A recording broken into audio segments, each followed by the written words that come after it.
Hello, everyone, and welcome to episode number 2 of the Elite Golf Podcast.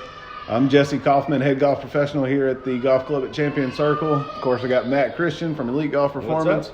And before we get started, I want to say thank you to everyone. We had a tremendous amount of feedback from the first episode that we did, and hopefully we can build on that momentum. I know I got a lot of personal texts, phone calls, and we really appreciate it. That's what we really want is feedback.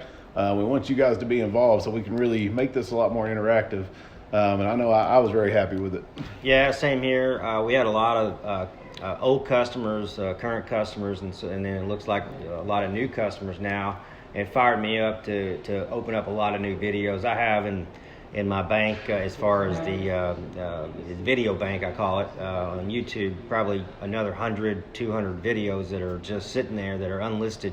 That I'm opening up every day if you follow us. So if you subscribe to us on YouTube, all you got to do is go to YouTube, search Elite Golf Performance. When you get there, go to our site, subscribe. You'll start seeing new videos every single day. My goal this year is to have 365 videos in 1 year, and we'll do it. I've got the videos to do it. We're going to be making new videos along the way, so we'll probably be way over that number at the end of next year. But it's fired me up, and that's saying something. I've been doing this a long time, and I'm ready to rock, and I know Jesse's ready to rock, and so just hang in there with us and subscribe and tell your buddies. That's the best thing you can do for us. If you do that, we're going to feed you as much as you can handle.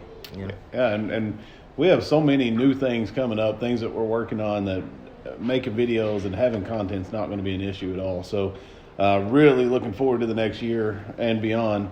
If you did not see the first episode of this podcast, basically it's just us talking golf. Everything, every aspect from the pro level to amateur level, a little bit of instruction, just whatever comes to mind. A little background, I've been in this industry about over 20 years. He's got 25 plus years as a top level instructor. So we're just going to go all over the board and have fun with it. We really, really, really want you guys to contribute. So if you have any questions, anything you want us to talk about, topics, if you agree, disagree with us, anything, doesn't matter. We want to know. So just let us know. We will have the comments enabled on the YouTube page, so you can get on, leave comments on there. Whatever you want to say would be great. Any feedback is welcome, and please, we're asking for it. Yeah, I think that's a big thing too, is like, in the past, I've always, with all the instructional videos, had a customer ask last week, it was on our YouTube as a comment actually, that said, are you going to enable the comments on instructional videos? I said, sure, well, go ahead. So in the past, I've never done that. I never really wanted debate. I never really wanted opinions and so forth. I just wanted to do what we do. But now we're going to open it up. I just ask everybody to be respectful, and, you say whatever you want as far as that. Just, if somebody doesn't agree and so forth, just kind of keep it, in between the lines is all we ask on that. And but we're definitely going to open it up. So Looking forward to that. So today, obviously, we're here in Texas. It's about 20 degrees outside with a 30-mile-an-hour wind. So playing golf is not an option today. So that's one thing I kind of want to start out with is most of the country right now is in the same shape that we're in. It's really hard to play golf, almost impossible, as miserable it is outside. So some of the things you can do during the wintertime to improve your game, to stay sharp. So when spring rolls around, you're ready. You're not having to basically start over without doing anything golf-related for the last several months. So I'll let you kind of talk on that, some of the things that maybe you can think of that could help people get through the winter and be ready come springtime. Yeah, I think, and I'm going to flip it back over to you here in just a second, but the number one thing is you're going to find, it depends on what part of the country you live in. If you live in the Northwest, you live north, anything north, northwest, northeast, you're kind of in the same Midwest where we're from, even, and kind of in that Missouri, Arkansas border there. Even you're getting such cold weather, and people, there's a lot of things going on. And the biggest thing, I think, is keeping your body healthy and functional. Not that you don't. I'm not telling everybody, because it depends on what level you're at, so I can't speak on all those levels. But just try to keep it healthy. Keep your body. If you're doing really well, keep it the same. Try to maybe improve a little bit. But if you're really way off, this is a good time to start to add those changes. Don't wait till the new year to try to pull off that problem, because you're going to run into get that last 10 or 15, 20 pounds going into that, and it's going to make it worse. So I'd say you start right now and put together a workout program I'm big into just staying functional and healthy. I mean, you should definitely try to add strength depending on who you are, unless you already have it, or you should add mobility or both. Most of the time, we all need a little bit of everything.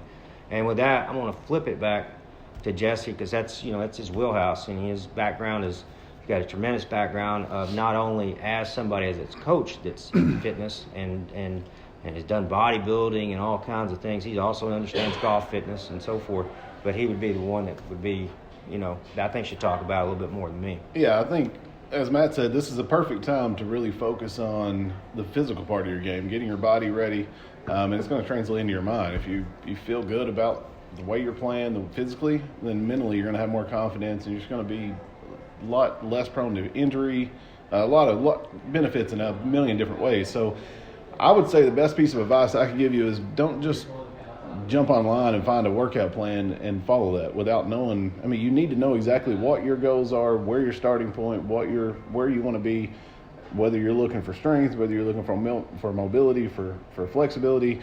I mean, Matt and I, if we were both really, let's just say we were gearing up for a big season next year from golf, we would have two totally different workouts that we need to follow over the next 2 months to get ready, because we're at different starting points and different goals, different body types.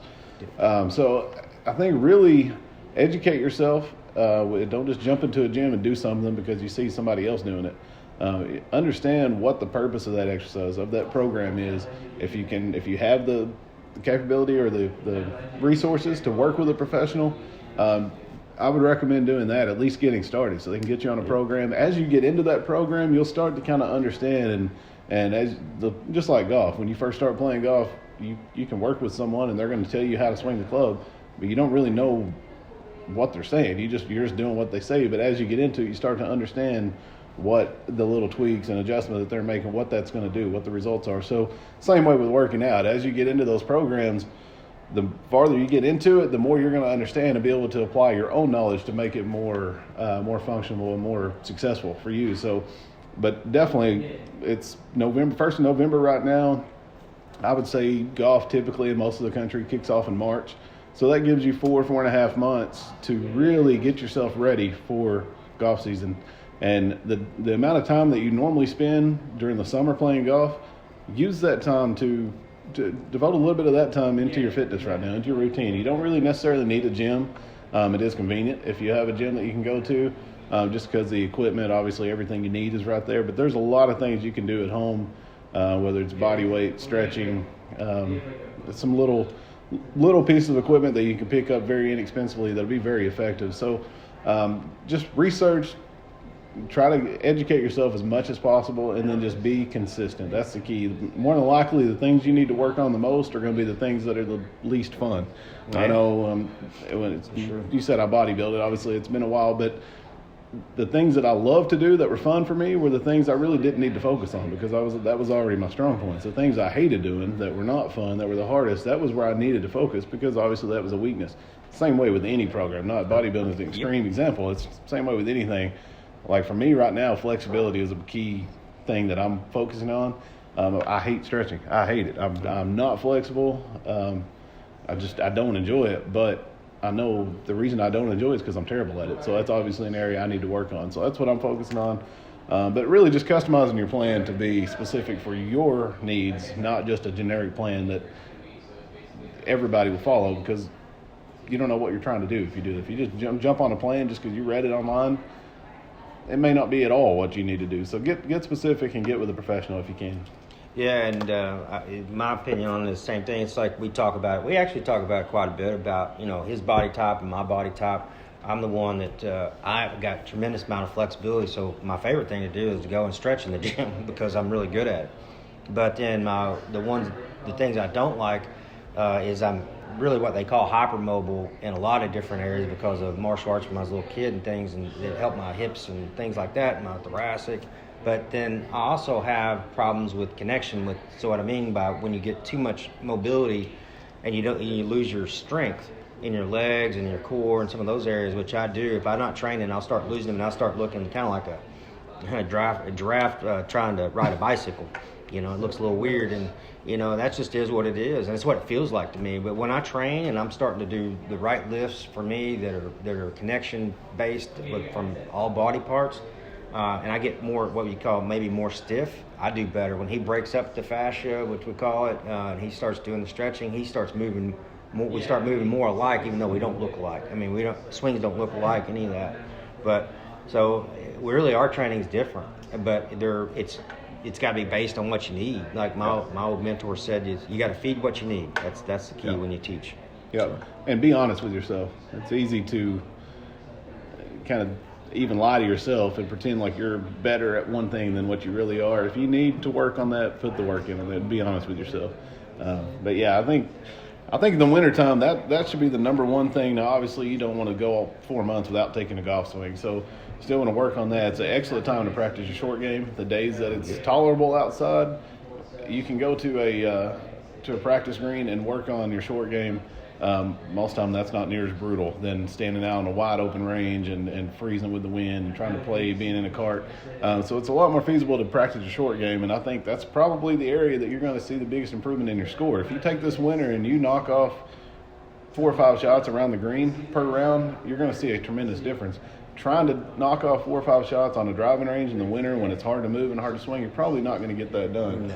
And that's something I've always had a lot of success with, is focusing on that part of the game, and then when the spring comes, then you can work a little bit more on the full swing. I don't know if you'd agree, but yeah, I mean, I think one of the things you need to do, depends on what area you're from.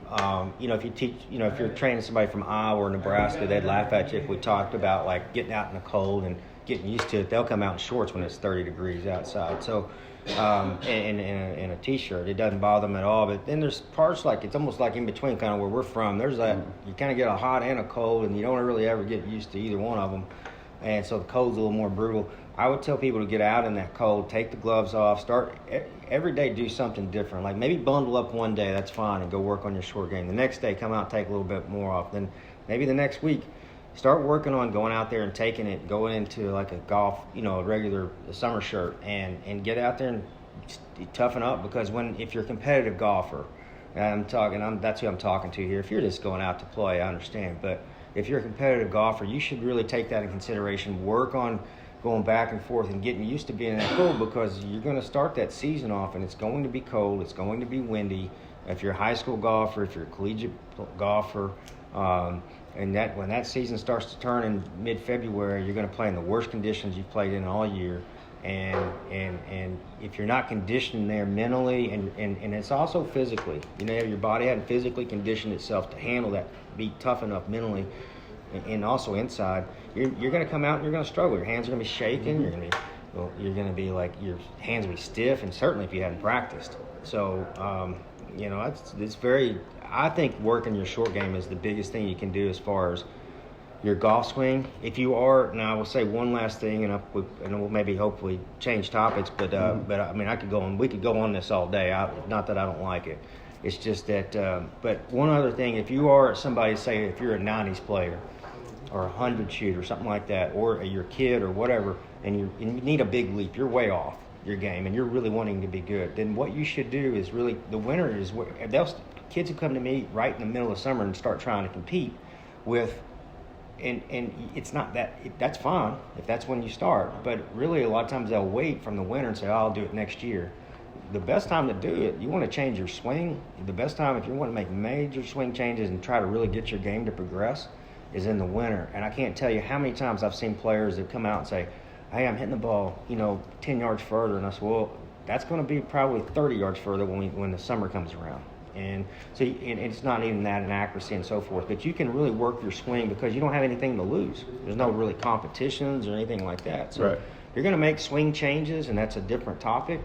Make them in the winter, and then start to work your way out of that into February, get into playing conditions and short game, and get out of all that stuff and go with it. Don't be scared to this right now. Right now is a good time. If you want to get your swing in order, November, December, fire away. That's the right time to do it. Yeah, and January too. Use it as an opportunity to get ahead of the competition, because if you're the only one that's putting the work in right now and everyone else is taking it off season, you're going to come out of the hole with a huge advantage. So instead of looking at it as a negative, look at it as an opportunity to gain that advantage on your competition. I think that's obviously a big area that I think a lot of people don't take near enough advantage of. So I know just about everybody I know, it starts getting cold, they shut it down. Clubs go in the closet. They watch golf. They think about golf, but they don't do anything to get better at their golf game. They come out way worse, and they have to catch up and fall way behind the 8 ball. So big opportunity there. Transitioning on, let's just talk about the main thing coming up as far as professional golf would be the President's Cup. Yeah, that's maybe a month away, something like that. Tiger just made his 4 captains picks and made a lot of headlines. Tiger picked Gary Woodland, Tony Finau, Patrick Reed, and he picked himself, which I think everyone thought that he would, but even though he did, he still got a little bit of backlash from it. I don't see how you can't. I mean, just coming off a victory in China, he's a Masters champion from this year. He's got all the experience in the world. It's going to create a lot of hype, a lot of momentum. I mean, I think it was the only thing he could do. I would have done the exact same thing, I promise you. I mean, played the way he did. He's got plenty of time to rest. It's not a back-to-back event, so it's not like he had to play there and then turn around next week and play. I think you've seen that in his patterns that he's having a go of that because he's getting older. You know, it's just part of the game. He's Tiger Woods still, but he's getting older. And playing back-to-back is different than playing go out. He hadn't played in forever or whatever, and he comes out and thrashes I think a lot of the guys were saying that he wasn't going to win it. He wasn't even going to basically be dead last. He ended up first. Yeah. And blew him out, and it was typical Tiger. And then he's going to have all this relief, probably doing a lot of therapy and probably doing whatever they're doing. And Tiger will be ready because if he's going to pick himself, he is going to be ready for that event, or he would not do it. And he's seeing something in himself. He's not the type of guy to just go, I'm Tiger Woods, I'll just pick myself and then go out and not be competitive. He's just, I can't say that because I know him. I'm just saying that because I just have seen, it's just who he is. You don't have that career if you're not. We all got to watch him. Yeah. And if you watch that tournament, this past tournament that he won a couple of weeks ago, he looked as good as he's looked in 10 years. I mean, he was walking great, swing looked great. It looked like there were no physical issues whatsoever. So coming off that knee, I know he had his knee scraped, had that knee surgery. He said it took a lot of pressure off of that side, which it's a kinetic chain, so it put a lot of pressure on his lower back and where his fusion is. So I have no reason not to believe that he's 100% accurate. Getting that knee fixed, being able to use the knee the way it's meant to be used, taking that pressure off the back is just going to free up his entire body. I think he'll be ready. I think it's going to be fun to watch. So I've got the teams pulled up here. On the international side, the 4 captains picks. We got Ernie Els as the captain of that squad. You have Jason Day, which I was surprised that he wasn't a lock on the team. I would have thought, without looking, I would have thought he would have been made the team outright. But he was the captain's pick. Adam Hadwin, Sung Jae Im, and Joaquin Neiman. So no slouches there. No. That's all 4 of those guys. Jason Day, kind of late. He didn't have a great year. Late in the year, he started kind of coming on a little bit. As far as putting, you give that guy a 10-footer that he has to have to win a match, he's probably going to make it. He don't miss. He does not miss his little putts. No. And all those guys have great years. So just looking over the team, I'll go over them real quick, and then we'll kind of talk about it. On the American squad, we got Dustin Johnson, Brooks Koepka, Xander Schauffele, Bryson DeChambeau, Tony Finau, Patrick Reed, Justin Thomas, Matt Kuchar, Webb Simpson, Patrick Cantlay, Gary Woodland, and Tiger Woods. That's pretty good. It's hard to think those 12 guys, anybody would have a chance to beat them. But on the international squad, you got Hideki Matsuyama, Louis Oosthuizen, Abraham Ancer, Cameron Smith, Sung Jae Im, Joaquin Neiman, Adam Scott, Mark Leishman. Well, I'm probably good luck on that. Yeah, Ho Tong Lee, C.T. Pan, Jason Day, and Adam Hadwin. Yep. I think it's going to be pretty competitive. I mean, I would think on paper the United States should have an advantage, and I don't know where if you can look at the world rankings, I would say they have a higher average ranking, but 2 stout teams and a lot of fire on the international squad. Those guys, they're killers. They come out to win. I mean, they get in a heated match like that, a match play type situation. There's no doubt in their mind they can win every match they're in. No doubt about it. They play a game that they're going to be there not scared. I can assure you that, especially the talent that they have on there. There's several names on there that a lot of times in American golf, as a fan, just take everything out as a fan. We don't watch the European play it. Sometimes you turn on Sunday mornings and they're going, and you watch a little bit and you get a few names, but you don't really. It's not the same as like watching the tour, or the WGC events and stuff like that. And so you miss a lot of the European side of golf. And there's some big names on there everybody would know, but there's also names on there most people would not know.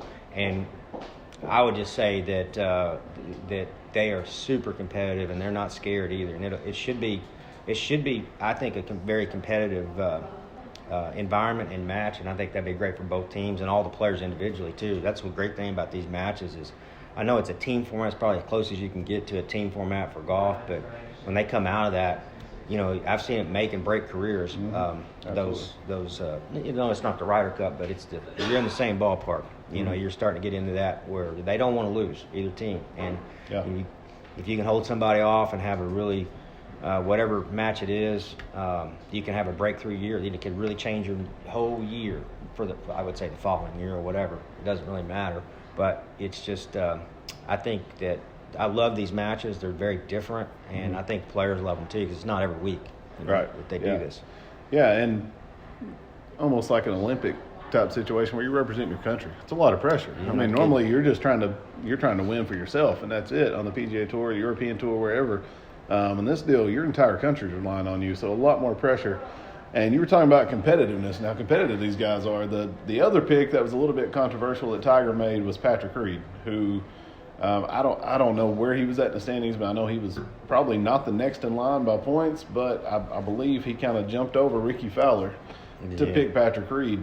I don't disagree. I mean, Ricky Fowler is one of my favorite players. I think he's there, but in this format, we've seen he earned the name Captain America for a reason. Whether you like him or you don't like him, Patrick Reed is probably the most competitive and confident person when it comes to this type of match. He won't be scared. And, you put him on an individual. I think you put him in any format. I think when him and Jordan Spieth played together back in the days where they were playing as a team, that was a deadly team. And I never thought they should have went away from it. That's not my job. But as an opinion, as a fan, it is. And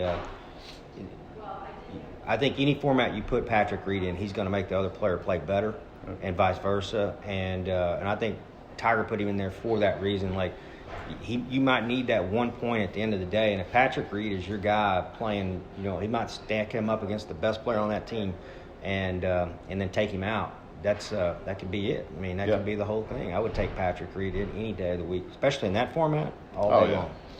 Oh yeah. So that's going to be a great event. Again, we're about a month away from that, so that's a lot to look forward to there. And then on the flip side, the tour that just ended this past weekend, the Champions Tour, what a finish. That was cool. What a finish to that. If you guys didn't see it, it went to a playoff between Jeff Maggart and Retief Goosen.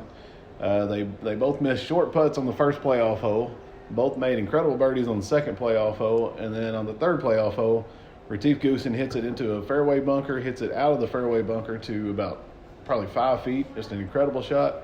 Jeff Maggart's in the middle of the fairway from 124 yards, and he holes out to end the season. Wins the Tour Championship with that. And with him making that shot, with him winning the tournament, that gave the Charles Schwab Cup to Scott McCarron. Yes, McCarron. Which is pretty neat. They had the camera in the clubhouse watching. I think Bernard was beside him. Yeah. It was a pretty neat situation. Just the whole setup was incredible. How many times has that happened? You win a tournament by holing out from the fairway, and not a chip. It was a 124-yard shot. There's been a few. The ones that come straight to my mind is Robert Gomez. He did it. And then there's been Bob Tway that pulled it. I'm just going old school because that's just where I was from. But there's just not that many where you see last name. Not a whole lot from Bob Tway's was a screenside bunker, but I think that counts. Yeah. Larry Mize did it to the same guy, Greg Norman, and at the Masters. Tough pitch, not tough, extremely tough at the Masters on 11. That was 11. Yeah. 11. Yeah. So Champions Tour had a great year. I think I probably kept up with it more this year than I've always kept up with it, but I really watched just about every week. I was watching at least one round, at least Sundays round. If I missed it, I'd catch the replay. Your guy, Wes Short Jr., I think he finished 14th this weekend. Yeah. Wrapped up a tremendous season, especially the second half. I think I didn't look at the final standings. I'm sure he was probably top 10 in the playoffs. I think he was 7th going in. So 7th going in, and I didn't look at coming out, but probably around there. Right around 10th, yeah. So awesome year for him. Yeah. Of course, you work with him, and then as we said last week, he will be here on the 23rd. We're actually going to try to get him to be on the podcast on that weekend when he's here. So we'll have him as a special guest, and then of course we're doing the junior golf. We're doing a tournament that on the 23rd, November 23rd of this month here at Champion Circle. We're doing a junior tournament that morning. Wes will be here. We've got a lot of special guests coming in, and then we're going to do after the tournament. We're going to do a basically a 2 to 3 hour clinic where Wes is going to be out there. Some other folks are going to be out there, and we're going to basically mic them up and let them put on a show for you guys. They're going to talk to the kids, talk to the adults are welcome to come out. We're going to just have an all-out clinic, and it's going to be fun. It's going to be more than just someone talking. They're going to put on a show, ball striking. They're going to hit different shots, and really just tell stories and tips and advice. And it should be an incredible day. Yeah, answering a lot of questions that we want it to be where you'll see along with Wes. He's been a friend of mine for a long time inside the studio and all that stuff. But he's just he's very approachable. He loves you. He's just a fun-loving guy. I mean, he's very competitive. Don't take me wrong for that. I mean, he's a tough dude. But he also is one of those guys that he started really late when he became a professional, and he just respects people. He never changed. He's one of the few. He's been the same guy since I met him, and from everybody that knew him way before I knew him, said he's just never changed, and you can see that. And he's just he's Wes Short Jr. That's just all I can say. And he's very approachable. You can talk to him.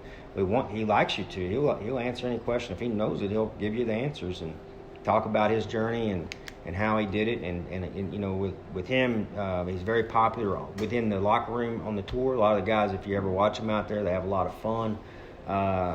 He's just one of those guys that if you can be here, you should show up. That's all I can tell you. You'll learn a ton. You're going to see one of the best ball strikers in the world, as far as especially at the level that he plays at on the Champions Tour. But he's just ball striking's ball striking. It's whether you're on the tour, the PGA, or the Champions. There's certain levels to it, and he is one of the highest levels, and he's very much known for it. If you listen to people talk about him when he's playing really well, they'll say he's a ball striker. He's a ball striker. I promise you, he is. He can also putt. He can also chip and pitch and play.